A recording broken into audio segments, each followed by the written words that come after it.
one of my first thoughts was, all right, this settles it. God definitely hates me. And at least that's finally clear. Hey, what's up?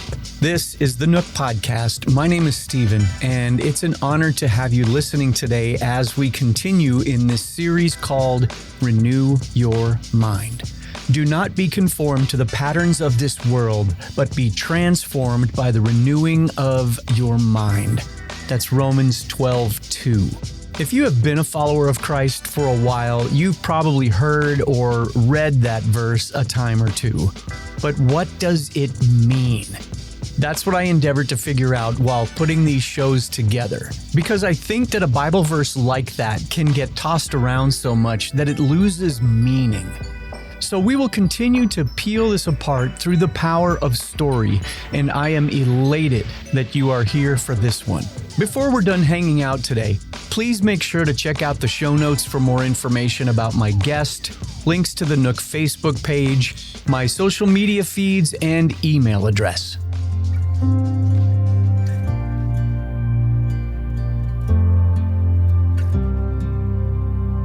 It is my great honor today to introduce you to Karissa Rund.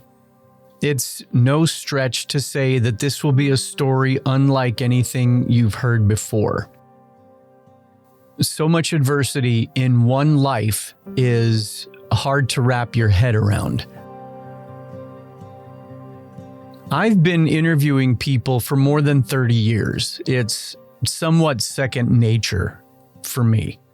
And yet, multiple times during this discussion, I found myself at a loss for words. It's so difficult to conceive that one person can experience so much adversity and maintain any kind of optimism. Rather than attempt to set this one up with a verbose introduction, I simply invite you to lean in as you hear the chapters of an unthinkable story with Karissa Rund.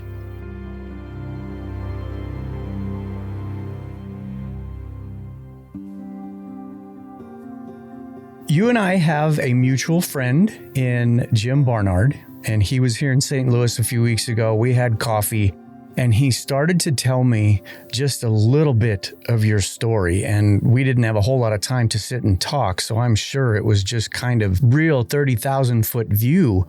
Dive in where you feel like you kind of need to begin as far as where things got started in the big picture here to, we'll kind of move along till we get up to speed and where we are or where you are now. Okay, so I'll give you the short overview so we have kind of a place to run from. Okay. When I was 4 years old, my mom got diagnosed with stage 4 cancer, breast cancer. And she deteriorated really slowly, and she died when I was 11. And then when I was 14 was my first year at a public school. And I survived the Columbine High School shooting. Oh, wow. Several years later, when I was 19 years old, I married my high school sweetheart who had decided to join the Marines right after 9/11. And he wanted to protect our country. And we were married in a courthouse when I was 19. He was 20. And then when he was 21, he was killed in action in hand-to-hand combat in Iraq. And then the thing I'm dealing with right now began almost 8 years ago. At 31, I was diagnosed with stage 4 terminal incurable cancer. So as you can see, God has given me a story of suffering. And I'm passionate about telling people about the light that I found in God. And I think of myself a little bit like the moon, as I hope to reflect the light that I found in the darkness.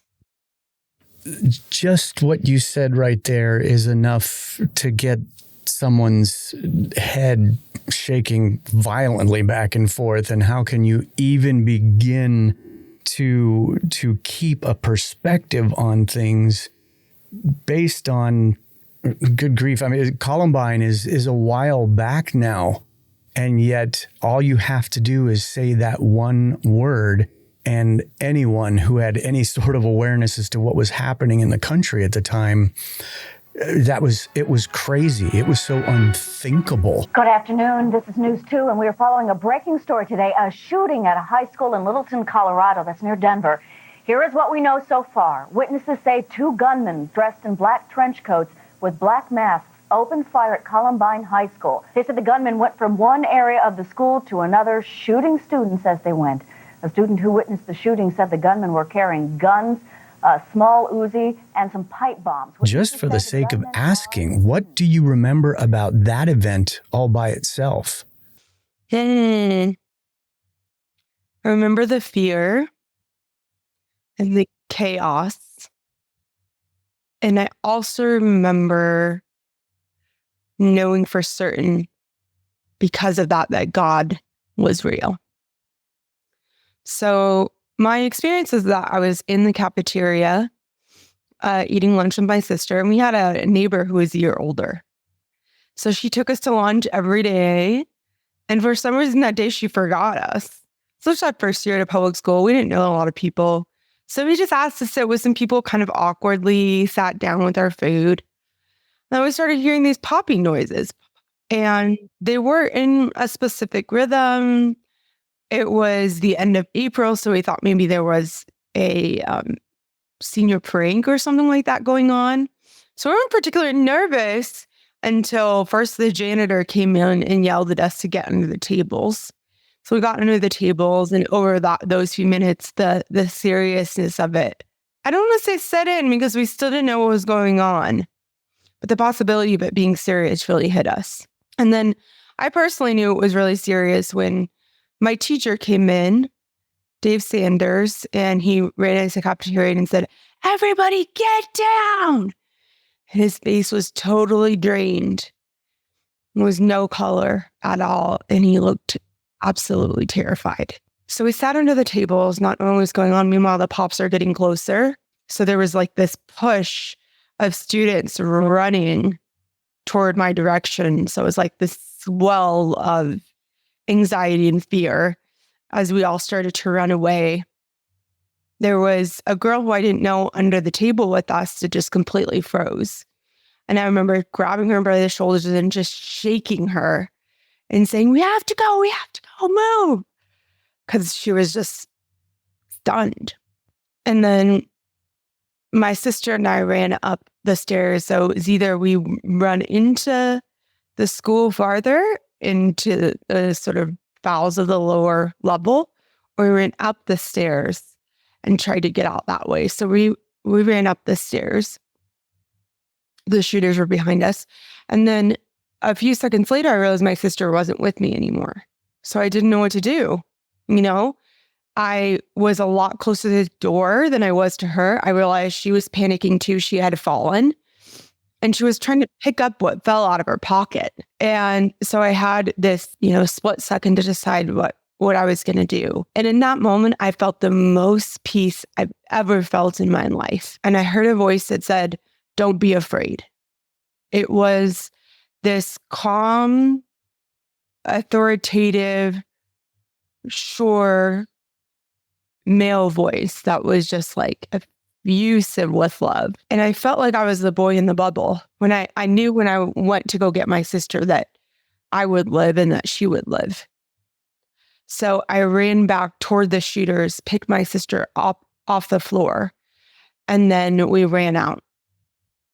How long does something like that, and I hope this isn't a terribly unfair question, but how long does an event like that all by itself, how long does that linger with you to where it finally feels like it's well enough behind you to where you don't have to recall it daily? Well, that's a good question. I think it's like a lot of things in our lives that it doesn't really leave us. It becomes a part of us.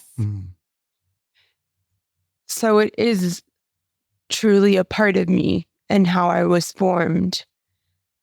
And when I knew God was real. So it's never left me in that way.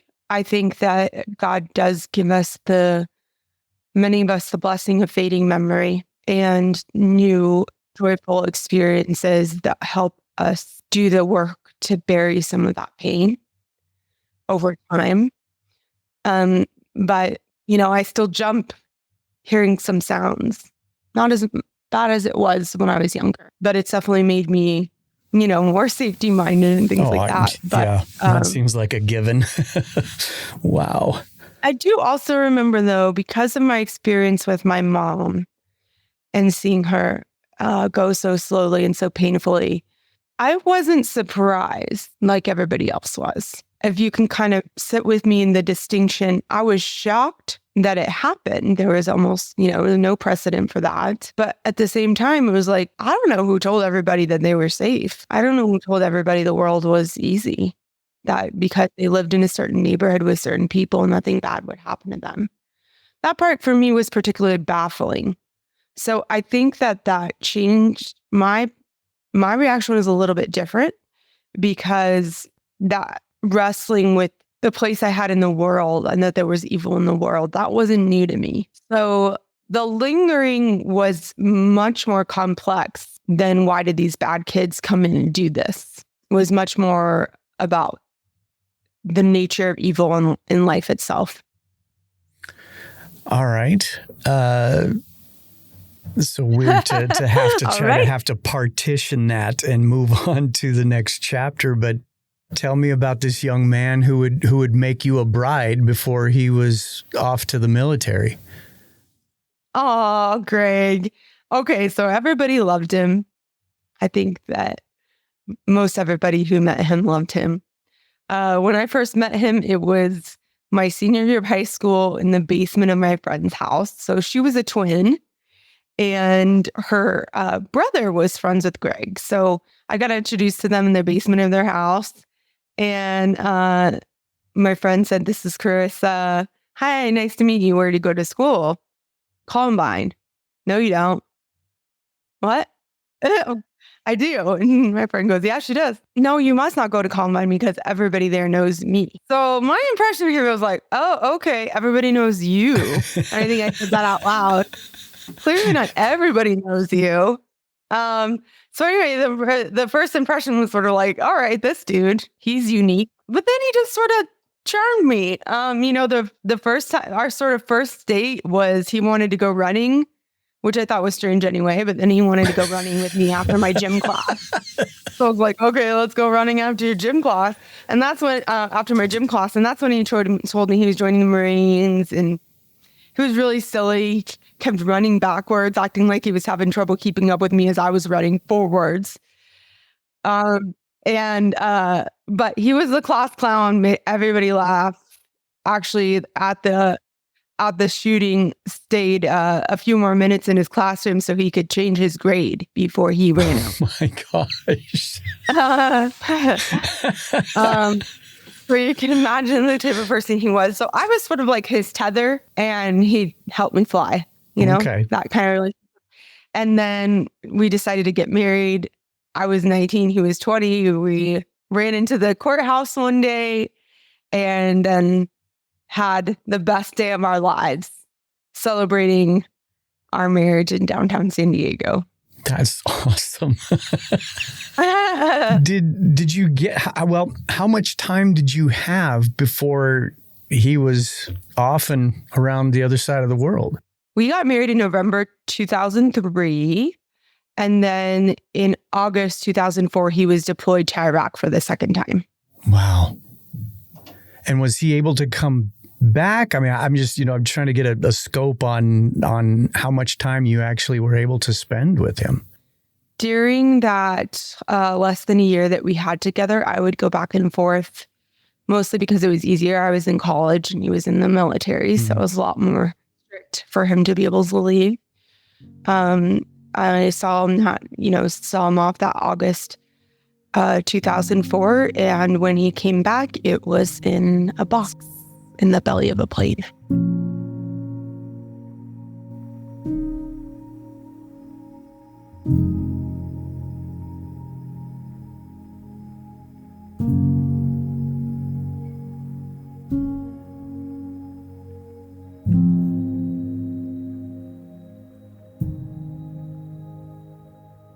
Can you tell me then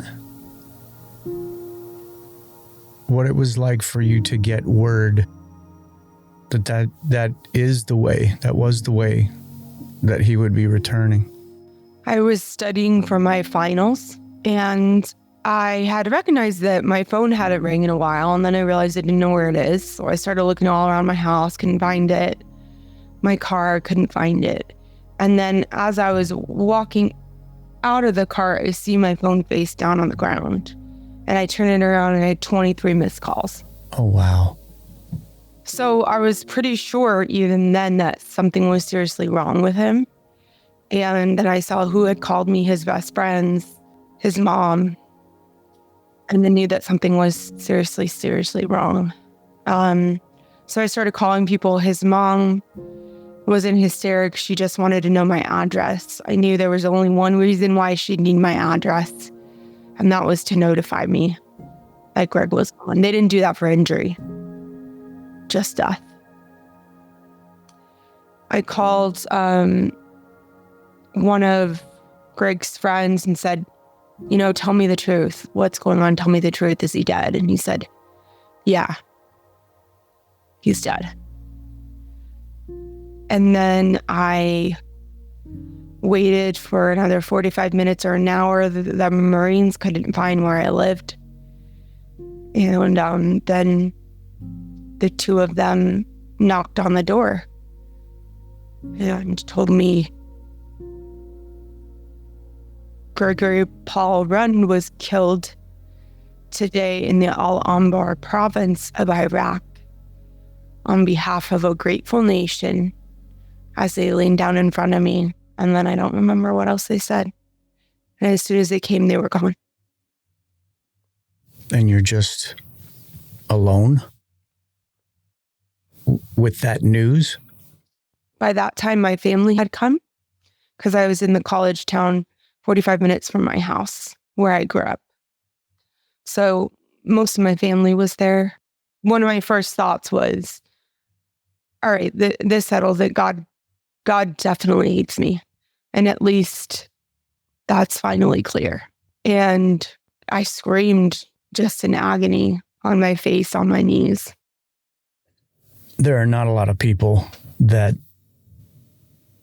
can speak to an experience like losing a spouse at such an incredibly young age and after such an incredibly short amount of time. Is there any way for you to sum up what healing, what moving past that specific moment looked like for you? Especially, you're a young woman in college and with just nothing but the future in front of you. That's just hard for anybody to try to conceive. Well, and then suddenly a future alone, a future that looked totally different from what I had imagined. I was going to graduate and then, move with him, start a family. Everything would have been different if he would have survived. So I lost the love of my life, my best friend, and my future in one day, in one moment. So I would say, to summarize,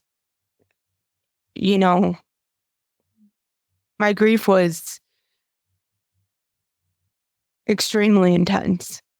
I cried so hard that my shirt got wet and didn't care to change it. I lost 30 or 40 pounds when I was already a thin college student. I didn't care about anything. I didn't even know how I finished getting through school. I usually was able to cry myself to sleep at 3, 4, or 5 in the morning. And the healing from that was very, very slow. But it's just like Columbine, it's a part of me. It's integrated into me. It's maybe a scar at this point as opposed to a wound, but it's very much a part of who I am. Yeah. But you were able to finish school? Mm-hmm. Don't know how to this day, but I did. That's what I was just going to say. I don't know how you can turn and focus on something like that.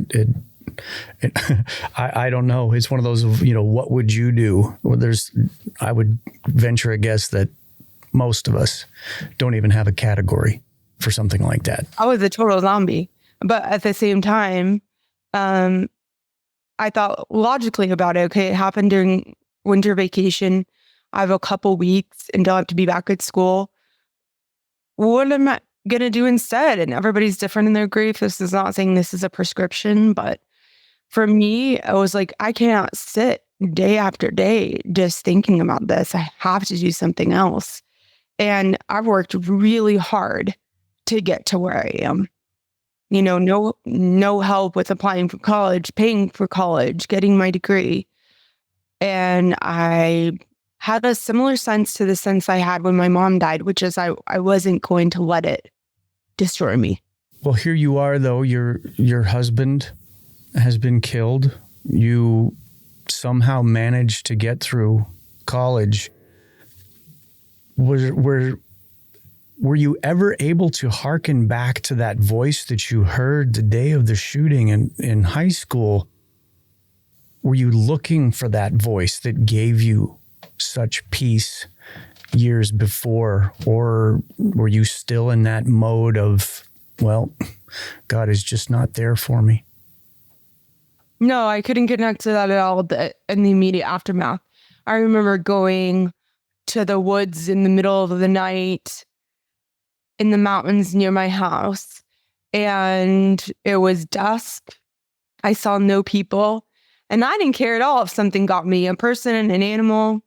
I walked into that trail when it was almost dark. I'd never been there before, and I screamed my head off. And I yelled at God and told him he was a sicko and a sadist. And I wanted nothing to do with him. And I was fine with dying. I was fine with something coming to get me that night. I felt like I dared it in my spirit. So the anger was the first emotion. And I think a big turning point for me was my dad saying, you can tell God whatever you want. He can take it. And he's not going to reject you because of it. And I said, well, I don't care if he rejects me. And my dad says, well, you can talk to him about anything. You're never going to scare him off. He loves you. Sure, he loves me. But eventually, months and months in, I was like, okay, I'm going to talk to him. I'm going to give him peace in my mind. This is the talking I'm going to do to him. I'm going to curse him out. And I'm going to tell him I know who he really is.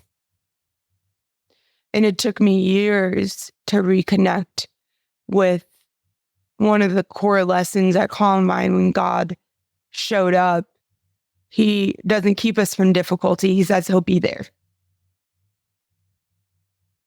And, through cancer, it sunk in, not only will he be there, but this is temporary. Whatever we're going through is temporary and nothing compared to the glory that's to come.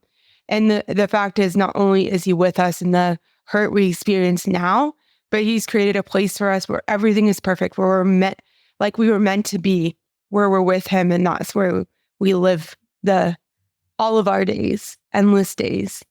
So he not only provides for us in this life through tragedy and malady and all of the things that hurt us, but he promises to fix it and fix it finally. Yeah. Well, how grateful are you for your dad who didn't discount your anger, listened, but still pointed you right back to God with grace and encouragement? I think honestly, that's the greatest gift he's ever given me. And he became a Christian when I was 2 years old. So showing me God and showing me that I could still talk to him. And that's, there's a lot of things people don't need to hear when they get a diagnosis or when someone dies or at the beginning of their grief. And one of the things they do need to hear is talk to God. He's listening. You have no need to censor yourself. He's listening. And if you say he cares, he loves you, well, no, he doesn't. But if you just say he's listening, that's a completely different thing. Maybe I will talk to him, give him a piece of my mind, tell him what a sicko he is. Assuming just like everything else, that there's a process to that you finally feel like, even if it is just to give them a piece of your mind, that you are going to go ahead and reignite that conversation. How did it turn for you from that anger to, wait a second, he's not what I think, or he's not what I thought that he was in your anger? It's a good question. My approach now is totally different. When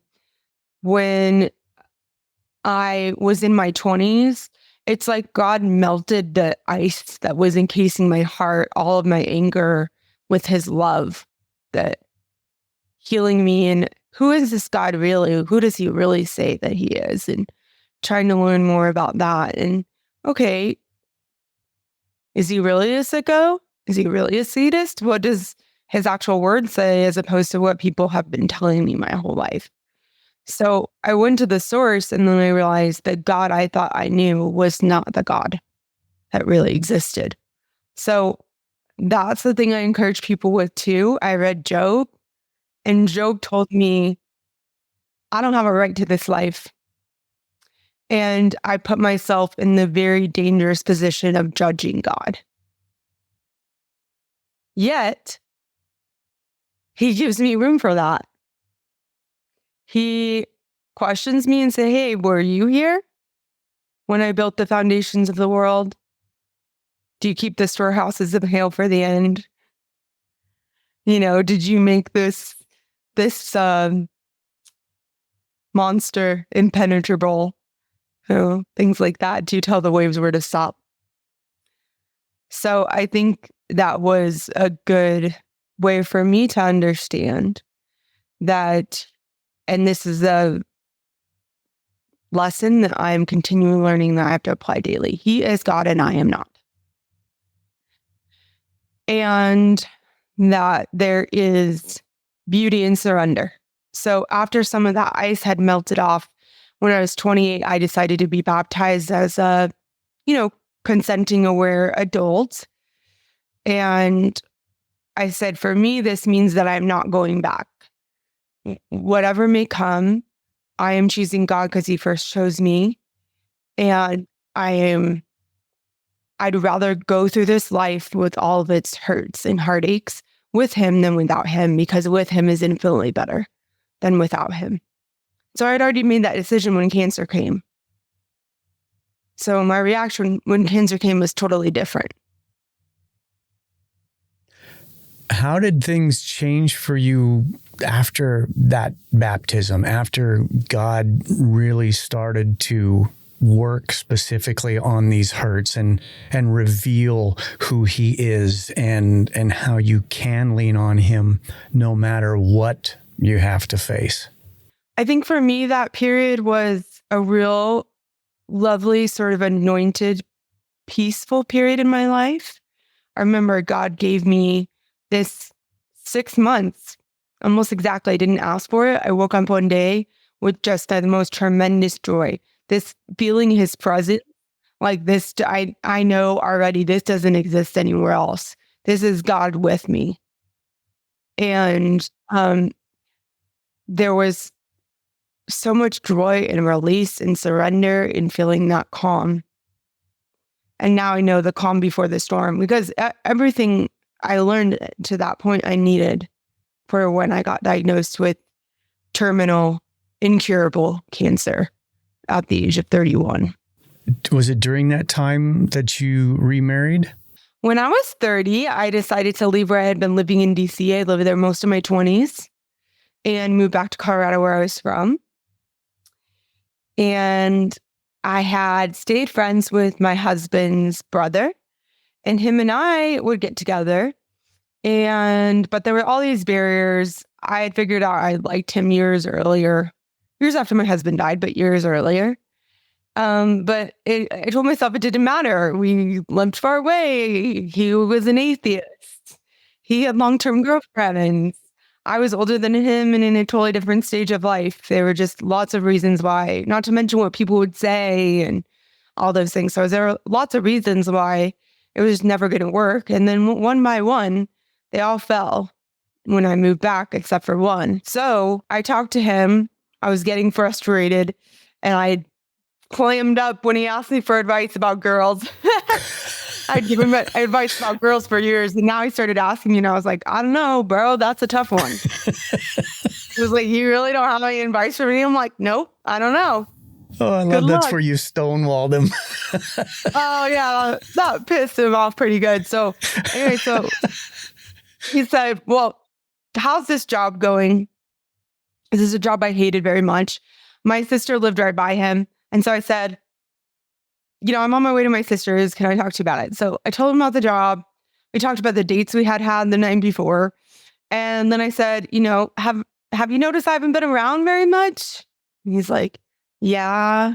I'm like, do you know why? No. We're sitting on opposite sides of the couch, staring away from each other at the window, do you want to know why? Yeah, I guess. Because I like you and I don't want to, so I can't hang out with you anymore.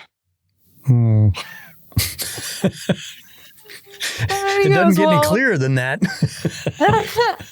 He goes, well, what if I like you too? I said, well, do you? And he goes, well, yeah. And he's like, eh. And then we just kind of sat there in silence for a few moments. I said, there's still a huge problem. What? You're an atheist. And he said, I don't think I am anymore. And then it was like, just like that. I can't breathe. Then my heart's beating out of my chest. So anyway, we decided to give it a try. Knew very early on we wanted to get married, and even gave him an out because we were 6 months in when I got diagnosed, and said, hey, if you're gonna leave anyway, just leave now. Let's not get married. It'll be so much worse if we wait. And he said, I can't. Why can't you leave? And he said, because I already love you. So that's it. He's been with me. We've been together 8 years, almost 8.5, with 8 years about for cancer and being together. So we were together 6 months before I got diagnosed. So I ended up marrying, long story short, my husband's brother. And you didn't have to change your social security card, your license. There's a strange convenience to that is not lost on me. Well, actually, I didn't change my name the first time. So what was funny is I say my mother-in-law twice removed. We don't know what to call it, but then my old family was my family again. And that part of it is so incredibly amazing. Yeah, God with us, Yeah. Well, then if we can kind of dive into the middle of those beginnings, tell me about what led up to what was going on for you leading up to that brutal diagnosis. So for me, it was a little bit different than some people. I had very, very few symptoms. So a lot of times people with colon cancer, they throw up a lot. They get really skinny because they can't eat. None of those happened to me. I was very healthy. I had done triathlons. I had felt no reason to be concerned. The one kind of PSA part of this is that I think I was misdiagnosed in my early 20s. They told me that I had hemorrhoids that I had never seen or felt. But then when I saw blood in the toilet, I thought that was why. But turns out it was probably very likely that was the first symptom I had. And it was misdiagnosed because young people don't often get colon cancer, although it's becoming more common.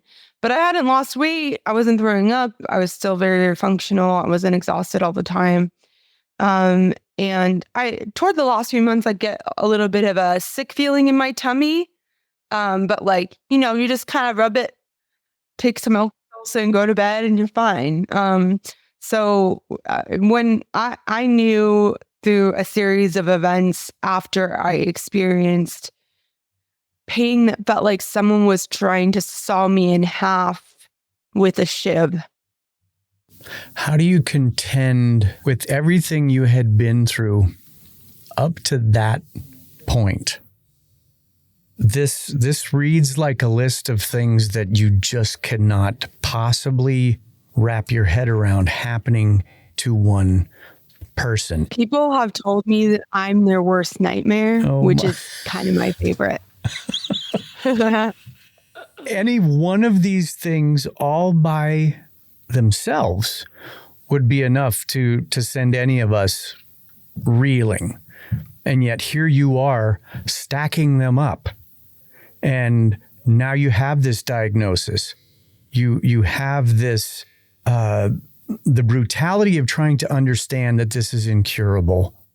I guess I'm trying to get into your head in a moment like that of you've got the diagnosis. Where do you go from there? What does your heart do in a moment like that? Well, first, the doctor told me when I was coming out of anesthesia, because they still had to do a biopsy to be certain, but they see diseased tissue so often that he knew. So I didn't know at first what stage it was. I had to wait several weeks for that. But, he told me you have cancer.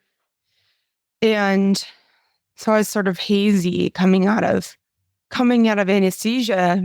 But my thought was essentially, yeah, that's about right. I had prayed in my late 20s when I had surrendered to God through the baptism, that nothing traumatic or bad would happen to me again. And that's what I wanted, but that I was going to surrender to whatever his plan was for my life, whatever came. So I thought, okay, here it is, the next round in the ring. And then I thought, well, there's no way God doesn't want me to tell my story. I had debated, I had shared once at church, but was and still am to a large degree a very private person. So just felt like it was something that was a huge reach for me. And then I thought, okay, well, I have to tell this story. But then it became an urgency. I have to tell this story before I die. And I don't know how long it's going to be before I die. When I was first diagnosed, I didn't want to know the numbers.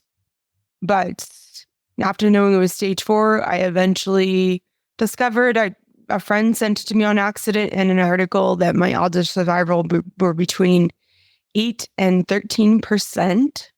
And only a few months ago did I find out that my doctors told my family and everyone around me that they expected me to live anywhere from 6 to 13 months after diagnosis. So the first many years, it was a lot of fear about how am I going to die, when I'm going to die, am I going to be able to get my story out of my body before I die, what's going to happen, which is why, as tired as I am on any given day, I was in my pajamas up until about 10 minutes before I saw you. I am always grateful that I have the opportunity to share my story, that I get to be here. I believe that God not only gave me life, but gives me breath in my lungs every day. And I, every day, try to do what Jesus did and surrender and say, I don't want this, not take this cup away, but your will and not mine. Keep giving me breath, but ultimately it's your decision. Why is it so important to you to be able to tell this story with whatever opportunity you get? Because I want people to know that there's light, that the light is stronger than the darkness. The darkness seems so oppressive, but darkness has no power in and of itself. Even the definition in physics is darkness is just the absence of light. It doesn't have its own power. And if we lean into the light of Jesus, if we work on becoming more like Jesus and reflecting him, then there's more light in the world. And I don't want people to suffer existentially like I did, the fear of what's going to happen to them. And, now I'm just working on, like I said, when I was baptized, I'm yours, come what may. And really meaning that and living it out in my day to day, because God doesn't want us to live in fear. So what I want is for people to experience hope through my story. And if I can be an emissary of goodness, of the light that God has shown me, then that is an incredible privilege that I don't intend to waste. Yeah. Well, and you kind of beat me to my next question there. You, back at the beginning of this conversation, you told me about the fear that you felt during the shooting at Columbine. But what you're dealing with right now, I can see it on your face. There is no fear. People fear countless things, but is anything more fear-inducing than the imminence of one's death? And the broad majority of us live, day to day with, we have no idea. And yet you've got such a different calendar ahead of you. Well, it's definitely a process of letting that go, right? But at the same time, I have no calendar. I'm so far beyond when they thought I would live. And that has given me more and more reason to say, all right, God, they have their estimates and all that, but how long I'm here is really up to you. I got interviewed by police, as did every student after the shootings. And they said, where were you sitting? And I said, my sister said here. And I said, no, we were right by this pillar. And they said, did you see anything unusual there? Any large bag? And I said, no. And they got up and said, thank you for your time. And I just had this feeling that I would want to know someday what was in there. And it turns out what was in that duffel bag was a bomb. Oh, wow. And they had built, tested, detonated bombs successfully before, but these didn't go off. Columbine was supposed to be a bombing, not a shooting. And many, many more people would have been killed had they been successful. When they came in, they were trying to just mop up, in quotes, what the bomb didn't take care of. The bomb didn't go off. So they just started shooting people, and they shot in my direction very specifically because they wanted to make that bomb go off. I would have been incinerated along with 800 or so children. And when I thought more and more about that as I got older, it gave me this assurance, this kind of defiance that I'm supposed to be here. I could have been dead, and I wasn't. Because God had wanted me here. I could have been dead the first night I got diagnosed with cancer. They misdiagnosed me that time as well, so I could have ended up my colon exploding, going septic, and dying in very short order. So God has kept me alive. At the same time, let me say, there is a privilege and a responsibility that comes with that. At the same time, I realize everybody has that assurance. And whether you've been in a huge accident or not, I guarantee there are plenty of times where all of us could have gone and we had no idea it had to be taken a different road that day or whatever the case. And God is giving us all breath in our lungs every single day. So the truth is we all have the assurance that we're here for a reason. Now, what is that reason? We all have the same purpose, to spread the love of Jesus. How we do it is different, and that's what our calling is. But we all have the same purpose and the same privilege, which is to share that love. This series that I'm doing centers around the importance of renewing our minds. I have mentioned in several conversations about it's a scripture that we know, but I would say a big part of my motivation in wanting to dive into it with people just like you is, what does that even mean? Because I think we can blow right by it, and it just becomes kind of, I've heard that, but do we ever really drill down? Do we ever really pick that apart to say, what does that mean to me? With all that you are in the middle of, all that you are facing, and I think it goes without saying, I'm not trying to dwell on the negative. This is just pure reality for you. How do you take today? How do you take tomorrow and renew your mind? For me, how I take today and tomorrow is I try to live on purpose for a purpose. I can't live every day like it's my last. People think this is silly, but that would be exhausting. Okay. I can go to all the places and see all the people and travel and do all the things, jump out of all the airplanes. It's not realistic. It's exhausting. It puts way too much pressure on people. I think what I try to do is live on purpose for a purpose. And, my body doesn't do what I want it to do. So, sometimes I have to acquiesce. But in terms of the posture of my mind, I think God shows me more and more every day through his word, through other people, through the insights of the Holy Spirit, that he is real and he can be trusted, and that he is worth knowing, beyond worth knowing. I do this a lot. I talk to people. I love stories. It's a goodly amount of why I started this podcast.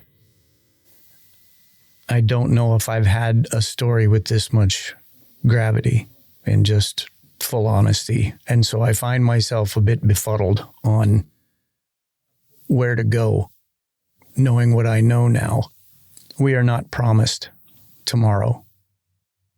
That has to be unbelievably evident for you, where I feel like I just said about something else a moment ago, that I think so many of us just kind of go day by day without giving something like that a first thought, let alone a second. Is something like that just that much more evident for you?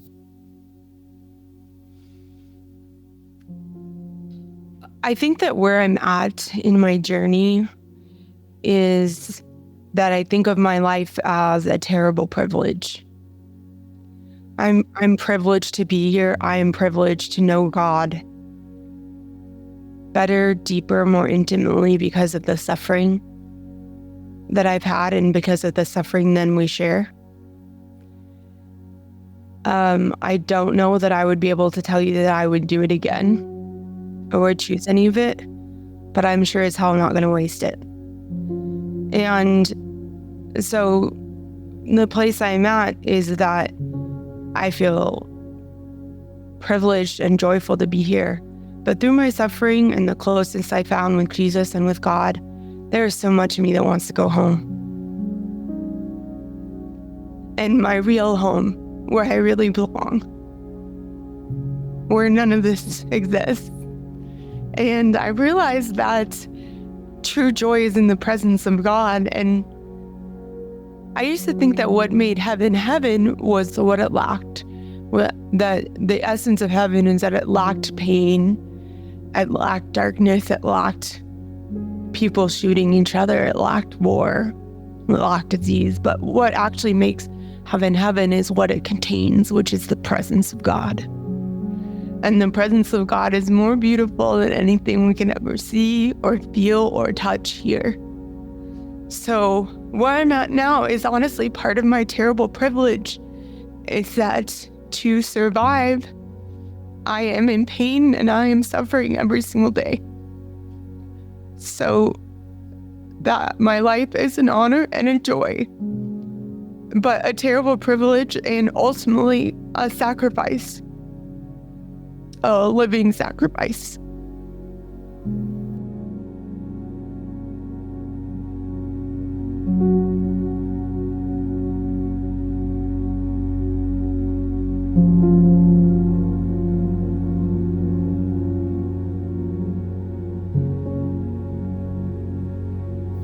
Dear listener, I am at a loss for words, and that doesn't happen very often.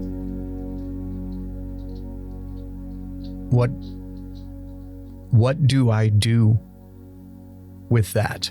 What do I do with this story? How do I internalize it? God, what do you want me to get out of such a deep, impactful story?